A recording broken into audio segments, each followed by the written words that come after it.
Bonjour Dominique. Bonjour Charlotte. Alors vous êtes la déléguée générale de la Fondation Gane qui, en plus des aides à la création qu'on vient de découvrir, remet aussi un prix à la diffusion à l'un des longs métrages de la compétition de la Semaine de la Critique à Cannes. Mais vous avez tout de même tenu à décerner ce prix. Tout à fait, comme Claude Zawati l'a mentionné tout à l'heure, dans ce contexte, il était très important de répondre présent.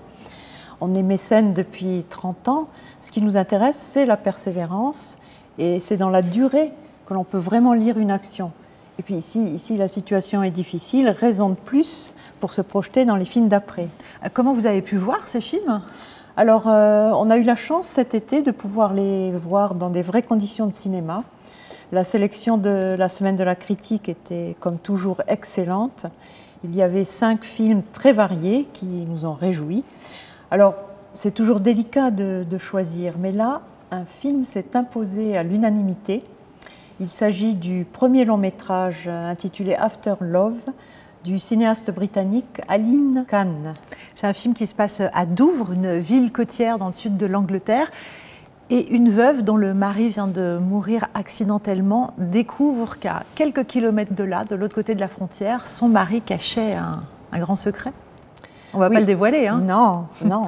Mais c'est un film puissant qui nous a émus et déroutés parce qu'il fait voler en éclats les schémas scénaristiques attendus, notamment les préjugés, les présupposés sur les religions.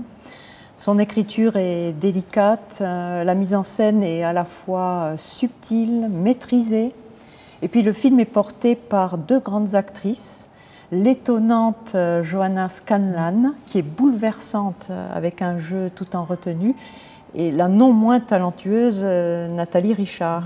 Et je dois ajouter d'ailleurs que Joanna Scanlan, pour ce rôle, a obtenu récemment le prix d'interprétation au Festival de Thessalonique, en Grèce.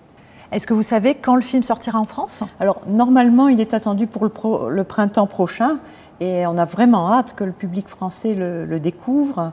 Et c'est Réseau Film qui le distribuera et bien entendu, nous serons à leur côté. Merci beaucoup Dominique. Qu'est-ce que je peux vous souhaiter pour 2021 ? Ce serait une pelletée de voyages et de bol d'air, parce que quand même dans tous les projets primés cette année, ça n'aura échappé à personne qui a vraiment l'idée du voyage qui traverse tous ces films, à la montagne, en pleine mer, dans les contrées irlandaises, de la Côte d'Ivoire à la France, et même du masculin vers le féminin, c'est quand même troublant.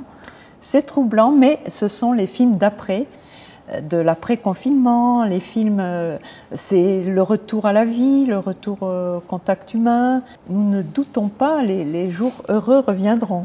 Et puis si on regarde précisément les 6 prix que vous avez attribués cette année, parité parfaite. Ne me dites pas que c'est un hasard. Si Charlotte, chez nous, le hasard fait bien les choses.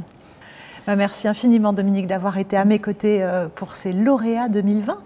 Merci Charlotte, mais avant de nous quitter, je voudrais remercier bien entendu quelques personnes. Tout d'abord Costa Gavras, notre parrain d'honneur, président d'honneur, qui nous accompagne depuis toutes ces années. Claude Zawati, notre président et directeur général de Gane Assurance, et à travers lui c'est toute l'entreprise et notamment le réseau des agents généraux qui témoignent leur attachement pour cette fondation, qui est la leur d'ailleurs.